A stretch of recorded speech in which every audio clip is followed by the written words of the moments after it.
নমস্কার বন্ধুরা, কেমন আছো তোমরা? আবার নতুন ভিডিওতে তোমাদের স্বাগত।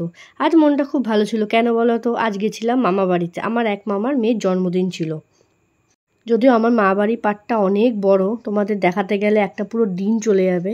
এটা আমাদের ছোট দিদার বাড়ি। বাড়িটা দেখেছো কি সুন্দর ডেকোরেশন করেছে, আর এখানটা বার্থডে অ্যারেঞ্জমেন্ট করেছে। এটা আমার ছোট মামার মেয়ের জন্মদিন ছিল। এখানে স্টার্টারে রেখেছিল চা বিস্কুট আর লস্যি। এই যে আমার ছেলে সব জায়গায় গিয়ে দুষ্টুমি করতেই থাকে। অবশ্য দুষ্টুমি না করলে ভালোও লাগবে না।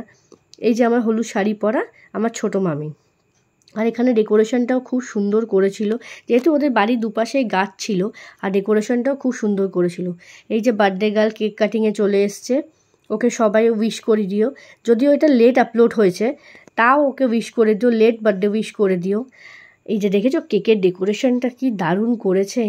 এখন সব শলা পরামর্শ চলছে কখন কি করা হবে না হবে।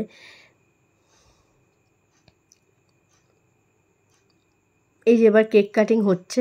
আমার ছেলেকেও মাঝখানে নিয়ে যাওয়া হয়েছিল, কিন্তু ওই যে ও খুব লাজুক, ও মাঝখানে গিয়ে চলে এসছে, আর যায়নি। আর এখানে সব ওর বন্ধু বান্ধবরা রয়েছে, সব কেক কাটার মাঝখানে। আর আমার মামি দাঁড়িয়ে দাঁড়িয়ে ইনস্ট্রাকশন দিচ্ছিল কি করবে না করবে। কেক কাটার পরে ওদের আনন্দ শেষ হয়নি, আনন্দ চলছিলই। আর এখানে সবাই দাঁড়িয়েছিল কেক কাটা দেখতে।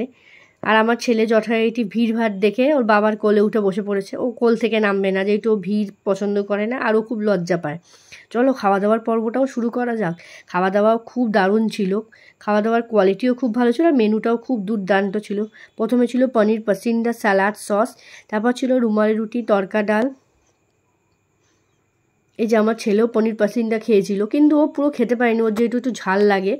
ও উপরে কোটিংটা খেয়েছিল। সাথে ছিল ফ্রাইড রাইস, চিলি চিকেন, আর তার পাতে ছিল চাটনি, পাঁপড়। তোমাদের ভিডিওটা যদি ভালো লেগে থাকে প্লিজ লাইক করে দিও।